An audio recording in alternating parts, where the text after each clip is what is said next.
The regulations we have for black economic empowerment are regulations and laws that are meant to increase the participation of black South Africans in our economy. The South African government that is led by Cyril Ramaphosa and the billionaire Elon Musk are at loggerheads over the acceptance of Starlink. Starlink is a satellite internet that is owned by SpaceX. SpaceX owned by the billionaire Elon Musk. If you have been glued to the news, Elon Musk is that same guy who has been pushing misinformation about South Africa. That same guy on his platform X pushing misinformation, not even caring about who says what. There was a point when Cyril Ramaphosa called him to just have a conversation about this misinformation, as if he would have understood the president and agreed with him, but he did not. He continued spewing that misinformation about our country, and it looks like South Africa is retaliating. They are telling him that for Starlink to operate, 30% of that, it has to be owned by previously disadvantaged. What does that mean? It means that black people are the ones that has to have that 30% share. Who are those black people? Indians, coloreds, blacks. Those are what you consider in South Africa as your blacks. During apartheid, people were separated. There were blacks, there were Indians, there were coloreds, you had whites, English speaking, you had Afrikaners. So basically the apartheid government did not consider those as useful. Your black, your Indian, your coloreds. Actually, it was more like a pyramid. It was Indians, coloreds, and at the bottom, it was blacks. You had English, and then last, it was Afrikaners. So because the ANC won the elections in 1994, they had to reconstruct the past. In order for people to have a fair share, they came up with a policy called BEE, Black Economic Empowerment, in order to have the previously disadvantaged getting more advantage in the new freedom. Of course, there can be a lot of debate about the fact that we have BEE, but our comrades are more corrupt than before. I can never argue against that. The ANC is a very corrupt government. It has been proven in the past, so there is no negotiating that, there is no argument on that. Corruption is something they know. If you want to see that, go around South Africa and just see what is going on in terms of service delivery. It is very corrupt, but that does not mean that Starlink has to get a pass. And let me say that mining, having been involved in the mining industry, albeit from a worker's point of view, was dominated by just a few white-owned companies. It's now opened up. We've got more and more black people participating in the industry. And it so happens that even as those laws are put out, investors do factor them in, they do internalize them and say, this is the law of the country, we will abide by that law.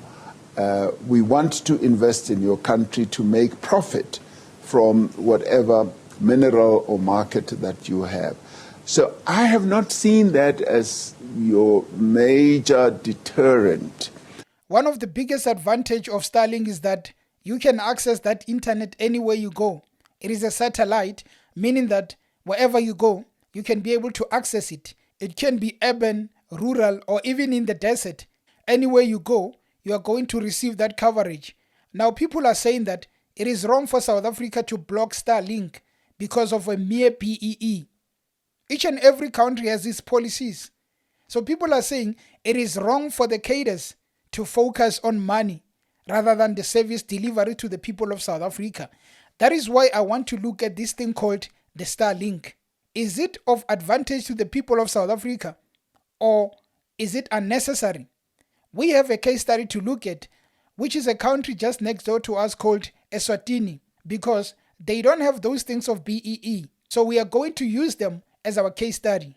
According to an article on News 24, it says that it will cost Eswatini residents 12,000 once off to import a standard Starlink kit, irrespective of the package they take out for the service.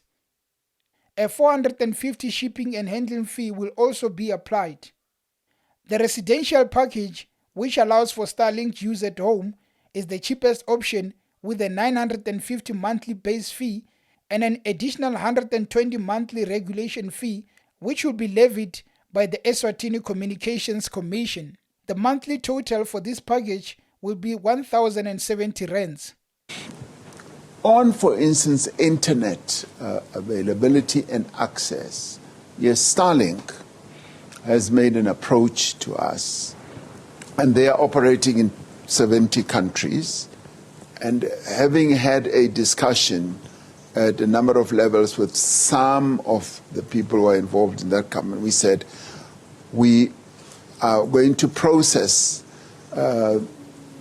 your desire to come and invest in our country, as we see great benefits for internet connectivity for the people of South Africa. And we will also deal with some of the concerns that current players have in that space, because they have raised their concerns, as you would know, and of course fears and concerns is what they've raised. But as I said earlier, Carol, it's the interests of the people of South Africa that I want to focus more attention on, and the fact that we need to grow our economy.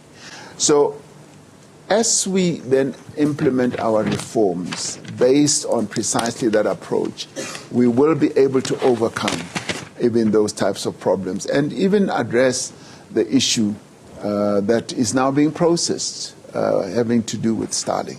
So I know about it and have even, yes, I know about it. I am using Eswatini as a case study because they already have the Starlink. And I just want to look at the fact that, is it cheap? Of course, they are saying that the rural people will be able to get that internet. That is going to be a positive thing for them because most of them don't have internet. But you are going to have to compare having internet and affording that internet. At 1,000 rands, no individual from the rurals is going to afford that. No way. They are not going to afford that because it is highly expensive for them. So, will Starlink be of advantage to the rural people since they will have to fork out 1,000 rand just to have that internet? But if you look at it, as time goes, people are going to afford it.